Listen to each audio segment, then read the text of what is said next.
Dear students, in previous lecture we have discussed about the formation of carboxylic acids, monocarboxylic acids कैसे बनाते हैं malonic ester से, और dicarboxylic acids कैसे बनाते हैं। डाइकार्बोक्सिलिक एसिड्स में हम कर चुके हैं कि 1,3 डाइकार्बोक्सिलिक एसिड कैसे बनाएंगे और 1,4 डाइकार्बोक्सिलिक। आज इस लेक्चर्स में हम पढ़ेंगे कि हम 1,5 और 1,6 डाइकार्बोक्सिलिक एसिड है उनको कैसे सिंथेसाइज करेंगे मेलोनिक एस्टर से।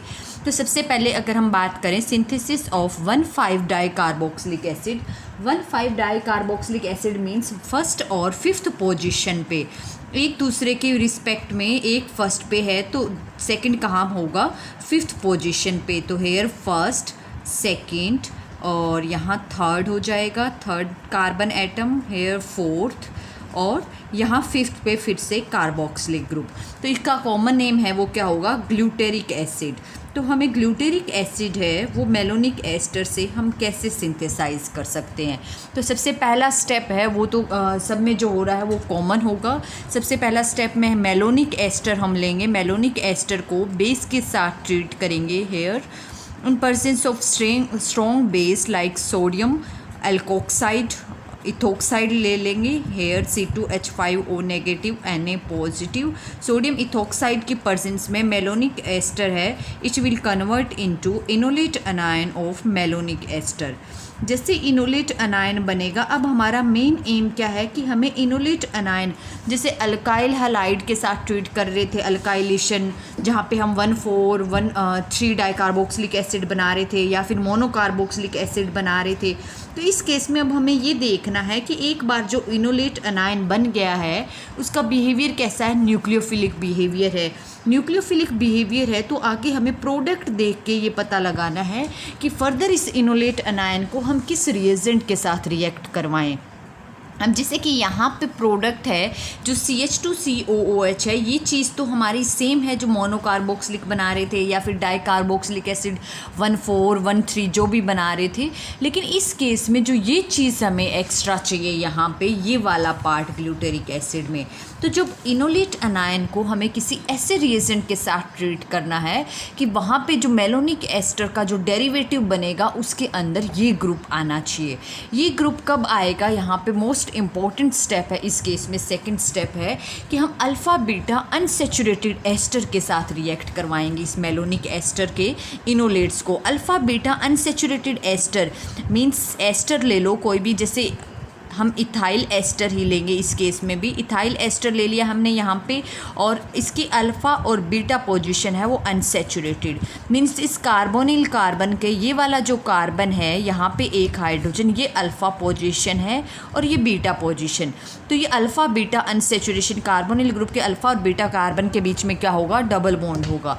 जब इस ऑर्गेनिक रिएजेंट के साथ हम मेलोनिक एस्टर के इनोलेट अनायन को रिएक्ट करवाएंगे, किस तरीके से रिएक्ट करवाएंगे, यहाँ पे क्या है, ये नेगेटिव चार्ज है, ये ऐसे न्यूक्लियोफाइल, यहाँ पे माइकल एडिशन होगा। माइकल एडिशन मीन्स जैसे कि हम एल्कीन्स के चैप्टर में या अनसेचुरेटेड कंपाउंड्स में भी ये जो चीज़ पढ़ चुके हैं, जहाँ पे 1,2 एडिशन और 1,4 एडिशन के बारे में। तो यहाँ पे जो ये इनोलेट अनायन है ये 1,4 एडिशन शो करेगा एज ए न्यूक्लियोफाइल। ये इस इलेक्ट्रोफिलिक सेंटर पे अटैक करेगा। जैसे ये इस इलेक्ट्रोफिलिक सेंटर पे अटैक करेगा, यहाँ से ये बॉन्डेड इलेक्ट्रॉन है, पाई इलेक्ट्रॉन, ये इस कार्बन और कार्बन के बीच में शिफ्ट हो जाएंगे। जैसे ये इस कार्बन के बीच में शिफ्ट होंगे तो यहाँ कार्बन ऑक्सीजन वाले जो पाई बॉन्ड है वो कम्प्लीटली ऑक्सीजन पे शिफ्ट हो जाएंगे। तो अब हमारे पास यहाँ पे क्या प्रोडक्ट बनेगा, यहाँ पे ये C2H5O एज इट इज़ है। यहाँ एस्टर के इस ऑक्सीजन पे क्या आ जाएगा, नेगेटिव चार्ज। यहाँ कार्बन और कार्बन के बीच में क्या हो जाएगा, डबल बॉन्ड फॉर्मेशन। और ये जो डबल बॉन्ड था ये किस में कन्वर्ट हो जाएगा, यहाँ पे सिंगल बॉन्ड में कन्वर्ट हो जाएगा। और इसके साथ क्या कनेक्ट होगा, ये जो मेलोनिक एस्टर का जो इनोलेट अनायन था वो इसके साथ ऐड हो जाएगा COC2H5 ट्वाइस। तो अब हमारे पास यहाँ पे क्या बन गया है, ट्राई एस्टर कंपाउंड बन गया है। ये जो नेगेटिव चार्ज है यहाँ पे, इस केसेस में क्या होगा, अगर हम इसको यहाँ पे एसिडिफाई कर दें, ड्यूरिंग एसिडिफिकेशन जो है यहाँ पे रिएक्शन है वो रिवर्सिबल होगी प्रोटोनेशन। जैसे ही एसिड कंडीशन करवाएंगे, यहाँ ऑक्सीजन है, ये ऑक्सीजन क्या करेगा, प्रोटोन का अब्स्ट्रैक्शन कर लेगा, क्योंकि यहाँ पे ऑक्सीजन पे एक तो वैसे ही इलेक्ट्रोनेगेटिव एटम होता है, ऑक्सीजन ऊपर से इस पे नेगेटिव चार्ज भी है, तो नेगेटिव चार्ज होने की वजह से ये इजीली प्रोटोन का अब्स्ट्रैक्ट करेगा। जैसे ही प्रोटोन का अब्स्ट्रैक्शन होगा, अब हमारे पास ये क्या कंपाउंड बन गया है, इन और ऑल दोनों सेम में आ गए हैं, इन और ऑल दोनों सेम में आ गए, तो यहाँ पे टोटोमेरिक मिक्सचर है, ये टोटोमेरिज्म शो करेगा। टोटोमेरिज्म शो किस तरह से करेगा कि जो ये OH बॉन्डेड इलेक्ट्रॉन है, ये हाइड्रोजन अपने बॉन्डेड इलेक्ट्रॉन है वो फिर से कार्बन ऑक्सीजन के बीच शिफ्ट करेगा। कार्बन कार्बन के मल्टीपल बॉन्ड, पाई बॉन्ड्स को लेकर हाइड्रोजन खुद कहाँ अटैच हो जाएगा, इस कार्बन पे। जैसे ये इस कार्बन पे अटैच होगा, अब हमारे पास नया जो ऑर्गेनिक कंपाउंड आएगा वो क्या आएगा, कार्बन हेयर, यहाँ फिर से कार्बन ऑक्सीजन, यहाँ पे क्या आ जाएगा, इथॉक्सी ग्रुप, और इस इथॉक्सी ग्रुप के साथ यहाँ कार्बन, यहाँ पे क्या हो गए, 2 हाइड्रोजन हो गए, हेयर ये CH2 ग्रुप है यहाँ पे, और ये जो मेलोनिक एस्टर वाला जो पार्ट था ये वो CO, और यहाँ पे क्या है C2H5। तो अब ये ट्राई एस्टर कंपाउंड बन गया है। अब आगे हमारा स्टेप है वो सेम होगा जैसे अब तक हमने डाइकार्बोक्सिलिक और मोनोकार्बोक्सिलिक एसिड्स बनाए हैं। अब नेक्स्ट में क्या होगा, हम क्या करेंगे, इस कंपाउंड्स की अगर हाइड्रोलिसिस कर दें इन प्रेजेंस ऑफ बेसिक मीडियम, जैसे ही हम एक्वस सोडियम हाइड्रोक्साइड के साथ ट्रीट करेंगे तो ये 3 एस्टर कंपाउंड्स है, यहाँ पे तीनों किस में कन्वर्ट हो जाएंगे, सोडियम सॉल्ट्स ऑफ एसिड्स में। अब इस सॉल्ट्स को हम क्या करेंगे, सोडियम सॉल्ट्स में कन्वर्ट हो गया है, यहाँ फिर से अब हम हाइड्रोक्लोरिक HCl एसिड्स के साथ ट्रीट करवाएंगे। जैसे ही HCl एसिड्स के साथ ट्रीट करवाएंगे, सोडियम सॉल्ट्स ऑफ एसिड है वो कम्प्लीटली किस में कन्वर्ट हो जाएगा, यहाँ पे एसिड में हेयर कार्बोक्सिलिक एसिड 2 है यहाँ पे, और यहाँ पे कितना है CH2 हेयर और कार्बोक्सिलिक एसिड। अब क्या करेंगे, इस कंपाउंड को हम हीट करेंगे। ड्यूरिंग हीटिंग यहाँ पे क्या होगा, डीकार्बोक्सिलेशन, और जहाँ पे ये 2 कार्बोक्सिल ग्रुप एक ही कार्बन एटम पे है, यहाँ से ये जो एक कार्बोक्सिल ग्रुप है वो ऐसे कार्बन डाइऑक्साइड रिमूव हो जाएगा। जैसे ही ऐसे कार्बन डाइऑक्साइड रिमूव होगा, अब हमारे पास जो हमारा डिज़ायर्ड प्रोडक्ट था वही हमें मिल जाएगा, 1,5 डाइकार्बोक्सिलिक एसिड, या फिर जिसे बोल रहे हैं हम ग्लूटेरिक एसिड्स। तो इस तरीके से हम ग्लूटेरिक एसिड है वो मेलोनिक एस्टर से बना सकते हैं। हमें ये सिर्फ मेन एक स्टेप है वो सेम है, इनोलेट सेम है। एक बार जो इनोलेट बनने के बाद हमें ये डिसाइड करना है, प्रोडक्ट देख के हमें ये डिसाइड करना है कि हम इनोलेट अनायन की किसके साथ रिएक्शन करवाएंगे, ताकि हमें जो प्रोडक्ट की जिस प्रोडक्ट की रिक्वायरमेंट हो वही प्रोडक्ट बने। नेक्स्ट है 1,6 डाइकार्बोक्सिलिक एसिड कैसे बना सकते हैं। ये जनरल मेथड है 1,5 और 1,6 डाइकार्बोक्सिलिक एसिड्स का, ये थोड़ा डिफरेंट है जितने हमने अब तक 1,4, 1,3 और 1,5 बनाए हैं उससे। 1,6 डाइकार्बोक्सिलिक एसिड्स बनाने के लिए जो फर्स्ट स्टेप है वो तो हमारा सेम होगा, जैसे कि मेलोनिक एस्टर लेंगे। मेलोनिक एस्टर को हम बेस के साथ अल्कली मेटल एल्कोक्साइड के साथ ट्रीट करेंगे। जैसे ट्रीट करेंगे यहाँ पे मेलोनिक एस्टर है वो किस में कन्वर्ट हो जाएगा, enolate anion of malonic ester, और साथ में इथेनॉल ऐसे साइड प्रोडक्ट। अब यहाँ पे जो सेकेंड स्टेप है वो थोड़ा डिफरेंट होगा हमारे प्रीवियस स्टेप से, प्रीवियस सिंथेसिस से। वो किस तरीके से डिफरेंट होगा, ध्यान से देखो। जो यहाँ पे मेलोनिक एस्टर का इनोलेट अनायन बना है, इसके 2 मॉलिक्यूल है उसको हम डाई हैलाइड कंपाउंड के साथ रिएक्ट करेंगे। जैसे कि प्रीवियस स्टेप में हम क्या कर रहे थे, इनोलेट अनायन को सिंपल अल्काइल हैलाइड या असाइल हैलाइड या फिर अल्फ़ा बीटा अनसेचुरेटेड एस्टर या फिर alpha halo ester, alpha halo ketone के साथ सिर्फ एक ही मॉलिक्यूल को रिएक्ट करवा रहे थे। लेकिन जहाँ पे हमें जनरल मेथड है, ये आप 1,6, 1,7, 1,8 जितने आपको रिक्वायरमेंट है, जो आपको प्रोडक्ट डिसाइड है, वो सारे इस मेथड से आप प्रिपेयर कर सकते हो। ये जनरल मेथड्स है for the preparation of higher member of dicarboxylic acids. इस केस में क्या करेंगे, हमें जैसे पहला केस है मैं 1,6 का डिस्कस कर रही हूँ, तो 1,6 में जब हमें इनोलेट अनायन को ट्रीट करना है किसके साथ, डाई हैलाइड कंपाउंड के साथ। और डाई हैलाइड कौन सा होगा, जैसे अल्काइल हैलाइड होता है ऐसे अल्काइल डाई हैलाइड कंपाउंड लेंगे, और जहाँ पे हेलोजन है वो alpha omega halogens. Alpha omega halogens का मतलब है कि जो हम चेन लेंगे उस चेन के दो एंड कार्बन पे हेलोजन एटम होंगे। जैसे 1,6 बनाना है तो 1,6 के अकॉर्डिंग मुझे यहाँ पे मैंने ले लिया है ethyl dibromide, here CH2Br। Ethyl dibromide के साथ मैं मेलोनिक एस्टर के दो मॉलिक्यूल्स लेके रिएक्शन करवाऊंगी। यहाँ पे CO2C2H5 ट्वाइस, यहाँ पे नेगेटिव चार्ज। जब दो मॉलिक्यूल कंसिडर करेंगे तो एक मॉलिक्यूल्स है वो एज ए न्यूक्लियोफाइल इस कार्बन पे अटैक करेगा और यहाँ से हेलोजन का रिमूवल, हैलाइड का, ब्रोमीन का। दूसरा मॉलिक्यूल्स है वो क्या करेगा, इस दूसरे वाले कार्बन पे अटैक करेगा, क्योंकि अलग अलग डिफरेंट दिखा रहे हैं हेयर CH2CO C2H5 ट्वाइस। दूसरे मॉलिक्यूल का जो नेगेटिव चार्ज है वो एज ए न्यूक्लियोफाइल कहाँ करेगा, इस कार्बन पे अटैक करेगा और यहाँ से इस हेलोजन का रिमूवल। तो अब हमें ये देखना अल्फ़ा ओमेगा, यानी कि हमने दो ही कार्बन एटम का जो अल्काइल पार्ट लिया है, चेन ली है, और उस चेन के एंड कार्बन दोनों पे क्या है, हेलोजन है। तो इस तरह के कंपाउंड को बोलते हैं अल्फ़ा ओमेगा डाइहैलाइड कंपाउंड्स। इस अल्फ़ा ओमेगा डाइहैलाइड कंपाउंड के साथ रिएक्ट करेगा, क्योंकि जब दो ही कार्बन एटम है यहाँ पे और दोनों हाईली इलेक्ट्रोनेगेटिव एटम हेलोजन के साथ अटैच है। हेलोजन के साथ अटैच होने की वजह से यहाँ पे पोलराइजेशन है, हेलोजन्स है वो क्या है, पार्शियल नेगेटिव चार्ज, और कार्बन एटम है उस पर क्या है, पार्शियल पॉजिटिव चार्ज। तो यहाँ दोनों कार्बन है वो इलेक्ट्रोफिलिक बिहेव कर रहे हैं, इलेक्ट्रॉन डेफिशिएंट है। इलेक्ट्रॉन डेफिशिएंट होने की वजह से यहाँ इनोलेट अनायन है वो एज ए न्यूक्लियोफाइल इन कार्बन पे अटैक करेगा। जैसे इन कार्बन पे अटैक करेगा, अब दोनों पोजीशन है उस पे क्या हो जाएगा, इनोलेट अनायन है वो अटैक करके अटैच हो जाएगा खुद यहाँ पे हेयर CH और यहाँ पे CO2C2H5 ट्वाइस। सिमिलरली इस वाले कार्बन जो CH2 है यहाँ पे भी CH हेयर एंड CO2C2H5। सिर्फ यही स्टेप डिफरेंट था। आगे अब हम वही स्टेप लेके चलेंगे जो हम प्रीवियस स्टेप्स में कर चुके थे। जैसे अब हमारे पास ये एस्टर आ गया है, इस एस्टर को हम क्या करेंगे, हाइड्रोलिसिस करेंगे इन presence of aqueous solution of sodium hydroxides.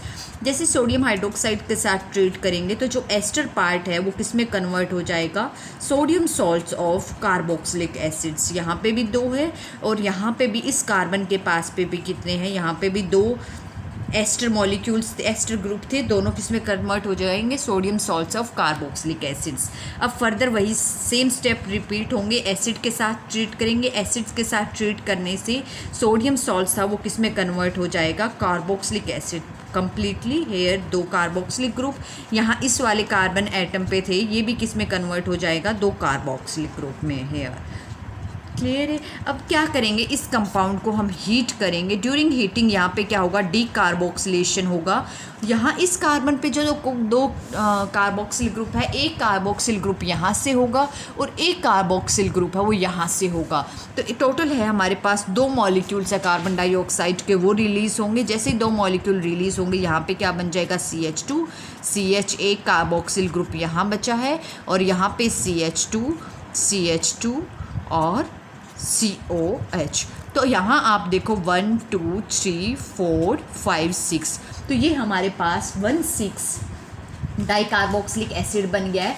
Just एक स्टेप डिफरेंट है हमारा प्रीवियस स्टेप से कि यहाँ पे हम डायरेक्टली दो मॉलिक्यूल्स जो डाइहैलाइड कंपाउंड्स है उसके साथ दो मॉलिक्यूल्स है इनोलेट्स के, उनको रिएक्ट करवाएंगे। बाकी आगे के स्टेप है वो सेम है। ये कौन सा एसिड प्रिपेयर किया है हमने, जो सबसे सिंपलेट 1,6 डाइकार्बोक्सिलिक एसिड है, कॉमन नेम है, मोस्ट कॉमन ऑर्गेनिक कंपाउंड है ये, और एडिपिक एसिड।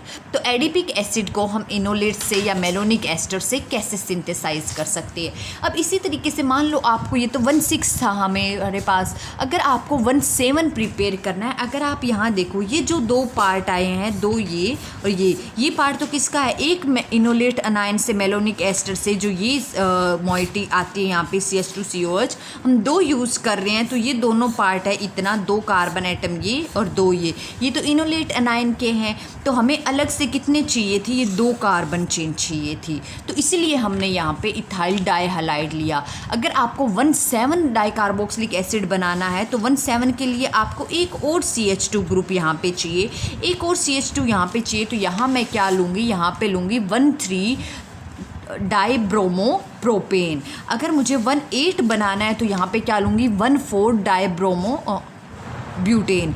तो जो भी मुझे यहाँ पे कितनी लेंथ का डाईकार्बोक्सिलिक एसिड चाहिए, कितने कार्बन एटम की चेन का डाईकार्बोक्सिलिक एसिड चाहिए, उसी बेसिस पे मैं यहाँ पे चूज़ करूँगी कि मुझे कौन सा अल्फ़ा ओमेगा डाईहैलाइड लेना है। तो ये जनरल मेथड है। इस मेथड से आप 1,4, 1,5, 1,6, 1,7, 8 जो भी n greater than 2 जो भी डिज़ायर्ड आपको डाईकार्बोक्सिलिक एसिड बनाना है वो हम बना सकते हैं। यहाँ पे एक मोस्ट इम्पॉर्टेंट चीज़ ध्यान देने की है, जैसे कि मैंने डाईहैलाइड कंपाउंड लिया, अगर मैं 2 मोल्स की जगह 1 मोल्स इनोलेट अनायन का यूज़ करें तो वहाँ पे रिएक्शन है वो कैसे होगी, वहाँ क्या तरीका होगा।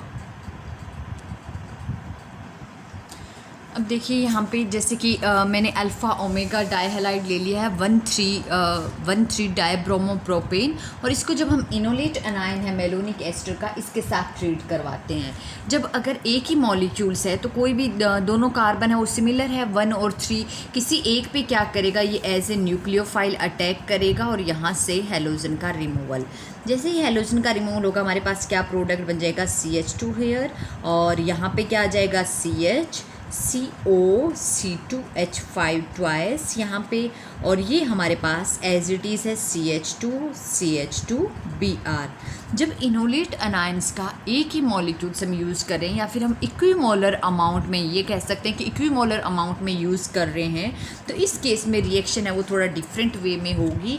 अब हमारे बेसिक कंडीशन है हमारी, जब इनोलेट अनायन बना था मेलोनिक एस्टर से, तो अब यहाँ पे भी ये मेलोनिक एस्टर का ही पार्ट है, इसके पास एक अभी भी ये एक्टिव प्रोटोन है, यहाँ पे एक्टिव हाइड्रोजन एटम है, एसिडिक प्रोटोन है इसके पास। तो इन प्रेजेंस ऑफ बेसिक कंडीशन यानी कि सोडियम इथोक्साइड की प्रेजेंस में क्या होगा, यहाँ पे ये प्रोटोन इस प्रोटोन का अब्स्ट्रैक्शन होगा। जैसे ही प्रोटोन का अब्स्ट्रैक्शन होगा यहाँ पे क्या आ जाएगा, हेयर नेगेटिव चार्ज, और यहाँ पे C double bond O C2H5 di ester ये एज इट इज़ है, और यहाँ पे क्या है CH2Br। अब जो ये एस्टर बना है यहाँ पे क्या होगा, विद इन सेम मॉलिक्यूल, यहाँ न्यूक्लियोफाइल है और ये इलेक्ट्रोफिलिक सेंटर है, तो ये क्या करेगा, ऐसे न्यूक्लियोफाइल इस electrophilic with in same molecular attack करेगा और यहाँ से हेलोजन का ऐसे हैलाइड अनायन रिमूवल।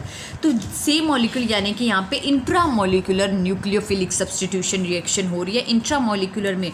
अब यहाँ पे प्रोडक्ट है वो कैसा बनेगा, कार्बोक्सिलिक एसिड ही बनेगा, बट कौन सा बनेगा, साइक्लिक कार्बोक्सिलिक एसिड बनेगा। हेयर C2H5 ट्वाइस हो जाएगा यहाँ पे, और ये कार्बन है वो इस CH2 के साथ कनेक्ट हो गया हेयर, एंड यहाँ पे CH2 ये एज इट इज़ था। अब आगे के स्टेप है वो बिल्कुल सेम होंगे। डाई एस्टर है तो हम क्या करेंगे, सोडियम हाइड्रोक्साइड के साथ ट्रीट करेंगे, aqueous solution of sodium hydroxide के साथ ट्रीट करेंगे। तो ये जो कंपाउंड है एस्टर है वो किसके साथ कन्वर्ट हो जाएगा, ये sodium salts of carboxylic acid में कन्वर्ट हो जाएगा हेयर, और बाकी जो साइकिल है वो बिल्कुल एज इट इज़ रहेगा यहाँ पे।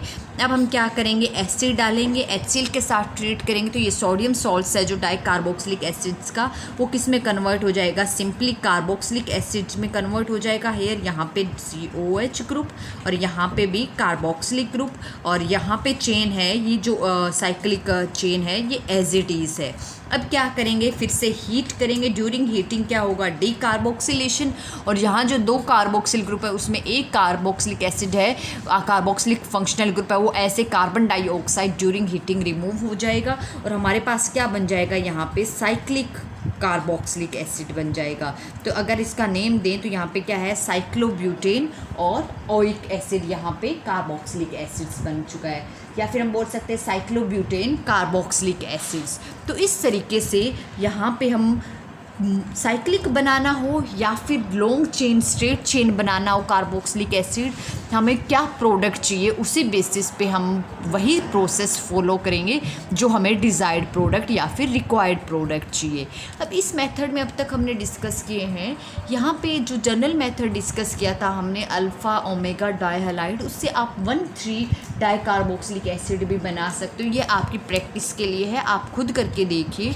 अगर हम आयोडीन के साथ ट्रीट करवाते हैं, क्या आयोडीन के साथ मेलोनिक एस्टर है उसका इनोलेट अनायन है वो रिएक्ट करेगा। अगर रिएक्ट करेगा तो वहाँ पे क्या प्रोडक्ट बनेगा और किस तरीके से रिएक्शन होगी, क्या मैकेनिज़्म है वो फॉलो होगा। तो इसको आप ट्राई करके देखिए मैकेनिज़्म। ये हमारे मेजर कंपाउंड थे जो हम मेलोनिक एस्टर से सिंथेसाइज कर सकते हैं। कार्बोक्सिलिक एसिड, कार्बोक्सिलिक में monocarboxylic, di carboxylic acids. Next है एसिटो एसिटिक एस्टर सिंथेसिस या फिर इथाइल एसिटो एसिटिक सिंथेसिस। अब सिंथेसाइज करने से पहले हमें पता होना चाहिए कि इथाइल एसिटो एसिटेट या फिर एसिटो एसिटिक एस्टर होता क्या है।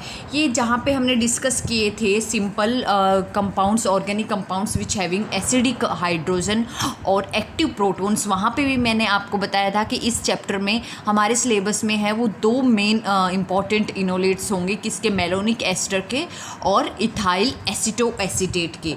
तो इथाइल एसिटो एसिटेट है ये बीटा कीटो एस्टर है। बीटा कीटो एस्टर यानी कि पहले हम क्या बनाएंगे, एस्टर ग्रुप, जैसे और कौन सा, इथाइल है, नेम ही सजेस्ट करा इथाइल एसिटो एसिटेट यानी कि COC2H5 और इसकी बीटा पोजीशन पे, ये बीटा पोजीशन है यानी कि इस एस्टर के अल्फ़ा तो ये कार्बन हो गया CH2, इसकी बीटा पोजीशन है वो कौन सी होगी, ये कार्बन, और इस पे क्या है, कीटो ग्रुप होगा या फिर सिंपली आप दिखा सकते हो एसिटो ग्रुप। एसिटो ग्रुप क्या होगा, CH3C+O। तो ये हमारे पास जो कंपाउंड है ये क्या है, एसिटो एसिटिक एस्टर बोल सकते हो या फिर आप इथाइल एसिटो एसिटेट भी बोल सकते हैं। जस्ट डिफरेंस क्या है, मेलोनिक एस्टर में यहाँ पे क्या था, इथॉक्सी ग्रुप, और यहाँ इसमें क्या है, ये मिथाइल ग्रुप है। तो ये जो है सिमिलर बिहेव शो करेगा जैसे कि मेलोनिक एस्टर। तो काफ़ी चीज़ें सेम है जो मेलोनिक एस्टर में थी वही सेम चीज़ें यहाँ है।